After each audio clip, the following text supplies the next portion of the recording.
Terima kasih Anda masih bergabung sama kami. Pemirsa, pagi ini Pemkot Jakarta membongkar ratusan kios pedagang hewan dan buah di Jalan Barito, Kebayoran Baru.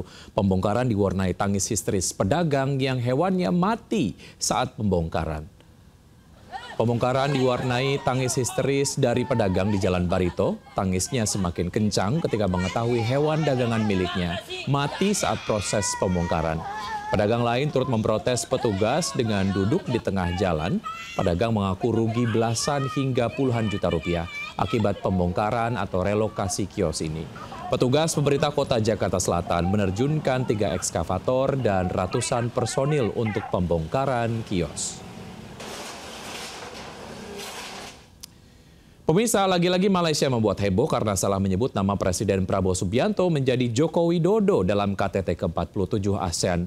Dalam forum yang sama, Presiden Prabowo menunjukkan kehangatan diplomasi dengan Brunei Darussalam dengan menggandeng tangan Sultan Hassanal Bolkiah.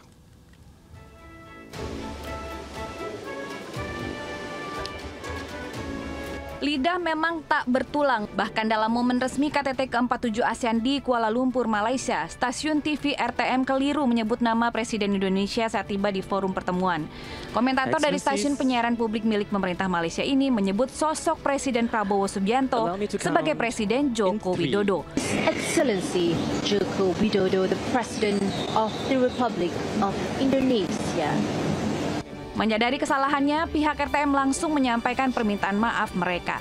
Selain itu, RTM juga mengambil tindakan atas kesalahan yang telah mereka buat.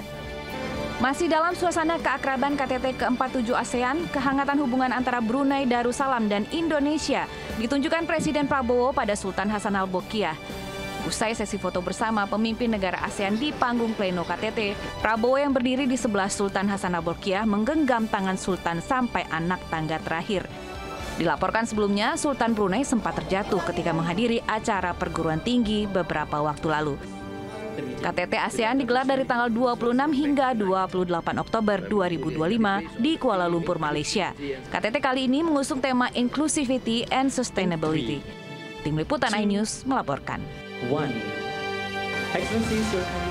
Olahraga angkat besi menyumbang emas dalam ajang Asian Youth Games Bahrain 2025. Usai jeda berikut, tetap bersama kami.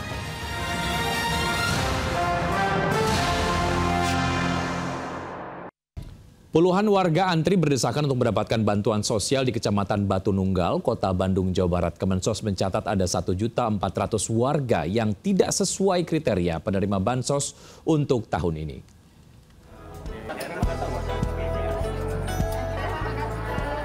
Total 50 warga harus antre di kantor Kecamatan Batu Nunggal, Kota Bandung untuk mendapatkan bantuan langsung tunai dari pemerintah pusat pagi tadi. Satu persatu warga yang didominasi emak-emak bisa mendapat uang BLT di ATM salah satu bank BUMN sebesar Rp1.200.000 per 3 bulan. Untuk Kota Bandung, ada 70.000 lebih warga yang menerima bansos. Penyaluran BLT via ATM Bank agar tepat sasaran dan tidak dikorupsi. Salah satu warga mengaku senang mendapat bansos dari pemerintah. Rencananya uang akan digunakan untuk membeli kebutuhan sehari-hari dan seragam anak sekolah. Gimana, gampang itu, Bu? Lebih gampang. Dipakainya nanti buat apa, Bu? Buat bayar baju sekolah anak, beli sepatu, udah pada. Pada triwulan pertama, Kemensos menyebut ada penambahan uang bagi penerima manfaat dari biasanya Rp200.000 kini menjadi Rp300.000 per bulan. Sementara penerimaan manfaat pun bertambah dari asalnya 21 juta kini menjadi 35 juta warga yang menerima bansos. Sementara itu, Kemensos mencatat 1.400.000 warga yang dicoret dari penerima bansos sebab tidak sesuai kriteria. Dari Bandung, Jawa Barat, Ervan David, iNews melaporkan. Pemirsa, viral di media sosial seorang warga negara Israel menjadi WNI, bahkan memiliki KTP Cianjur. Warganet pun heboh hingga Bupati Cianjur turun tangan menelusuri kebenaran KTP tersebut.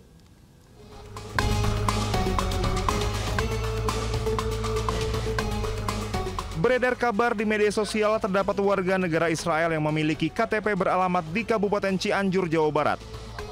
Dalam foto yang beredar, warga negara Israel tersebut bernama Aaron Geller. Dalam KTP tersebut, ia beralamat di Kampung Pasir Hayam, Desa Sirnagali, Kecamatan Cilaku, Cianjur. Aaron dan istrinya Roxana diduga memiliki paspor Indonesia yang mereka buat secara ilegal. Foto KTP tersebut membuat warganet heboh dan meminta Disdukcapil Kabupaten Cianjur menelusuri kebenaran KTP Aaron Geller. Bupati Cianjur Muhammad Wahyu Ferdian melakukan kunjungan ke Disdukcapil untuk memastikan kebenaran informasi tersebut. Setelah dilakukan pengecekan langsung menggunakan sistem kependudukan nasional yang terintegrasi, data tersebut tidak terdaftar secara resmi, yang berarti KTP tersebut palsu. Pentingnya kita mengkonfirmasi apa yang ada di berita dan juga menggunakan data-data yang valid. Tadi sudah dicek di sistem dan itu skalanya nasional, ya, langsung live. Jadi tidak ada KTP atas nama Aaron Geller. Wahyu pun mengimbau kepada seluruh masyarakat agar tidak menyebar informasi yang belum terverifikasi kebenarannya. Dari Cianjur, Jawa Barat, Muhammad Andi Isyan, iNews melaporkan. 3 orang warga di Cianjur, Jawa Barat menjadi korban penyerangan monyet liar. Korban mengalami luka robek yang cukup serius di bagian lengan hingga kaki. 3 warga di Kampung Sukabakti, Desa Sukamana, Kecamatan Cibeber, Cianjur, Jawa Barat menjadi korban penyerangan monyet liar. Korban diserang saat berada di warung. Saat akan diberi makan, monyet tersebut menjadi agresif dan mengejar pengunjung serta warga sekitar. Akibatnya 3 warga alami luka serius di bagian lengan dan kaki. Usai penyerangan monyet tersebut, petugas pemadam kebakaran mencoba menangkap monyet ekor panjang liar tersebut. Namun hingga kini, monyet tersebut belum tertangkap. Warga berharap monyet liar tersebut segera ditangkap agar kejadian serupa tak terulang kembali. Dari Cianjur, Jawa Barat, Muhammad Andi Ihsan, iNews melaporkan. Terima kasih Anda masih bergabung sama kami. Pemirsa, akibat tidak kuat menanjak, truk pengangkut 32 siswa SMP tiba-tiba mundur dan terbalik di Goa, Sulawesi Selatan. Detik-detik terjadinya kecelakaan tunggal terekam amatir hingga viral.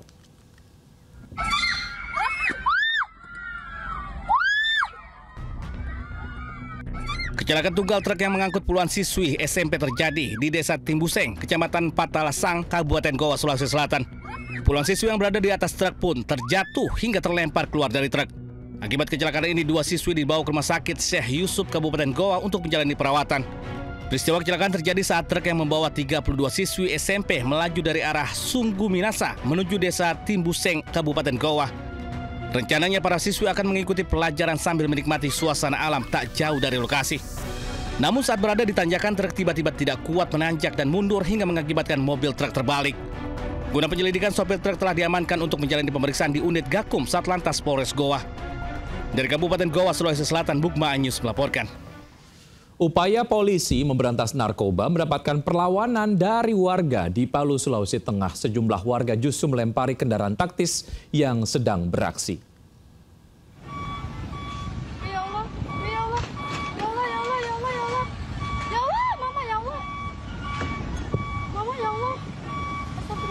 Aksi warga Kota Palu, Sulawesi Tengah melempari mobil rantis Sat Brimob Polda Sulawesi Tengah dengan batu viral. Insiden itu terjadi saat polisi melakukan penggerebekan bandar narkoba di kawasan permukiman. Proses penangkapan bandar narkoba ini dapat perlawanan dari beberapa warga yang tidak terima.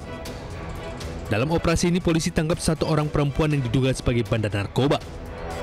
Selain itu, polisi sita sejumlah barang bukti berupa sabu dan uang tunai. Kini polisi masih melakukan pengembangan kasus narkoba terhadap pelaku. Tim Liputan iNews melaporkan.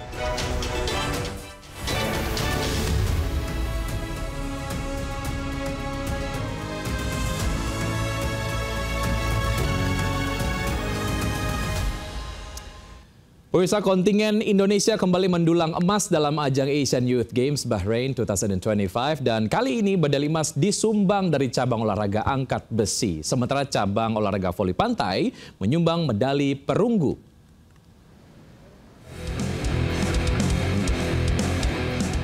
Atlet angkat besi Muhammad Rijal Abdillah mempersembahkan medali emas dalam ajang Asian Youth Games 2025 di Expedition World Bahrain Sakir. Rijal yang turun di kelas 60 kg putra menjabat medali emas pada angkatan clean and jerk dengan angkatan terbaik 143 kg. Sementara untuk angkatan snatch, ia mencatat angkatan terbaiknya 107 kg. Dengan begitu, Rijal mampu mengemas total angkatan 250 kg. Indonesia juga mendapat tambahan medali perunggu melalui cabang olahraga voli pantai yang disumbang Hafian Azam Nurudin dan Fairuz Raihakil. Medali didapatkan usai menundukkan wakil Cina dengan skor akhir 2-0 langsung. Sementara itu, tim bola voli putra dan putri remaja Indonesia kompak melaju ke semifinal setelah menundukkan lawan masing-masing pada babak 8 besar. Tim putra Indonesia mengandaskan Uzbekistan dengan menang 3 set langsung di pertandingan perempat final. Nantinya, Indonesia akan bersua Pakistan malam nanti. Timnas bola voli putri juga sukses meremukkan Cina dengan skor 3-0. Tim Indonesia tampil solid dan dominan sejak awal. Di semifinal nanti, voli putri Indonesia akan menghadapi Thailand pada malam nanti waktu Bahrain. Tambahan medali-medali membuat Indonesia kini total mengemas 17 medali dengan rincian 2 emas, 3 perak, dan 12 perunggu. Dan Indonesia kini duduk di posisi ke-13. Berikut perolehan medali sementara ajang Asian Youth Games 2025 Bahrain.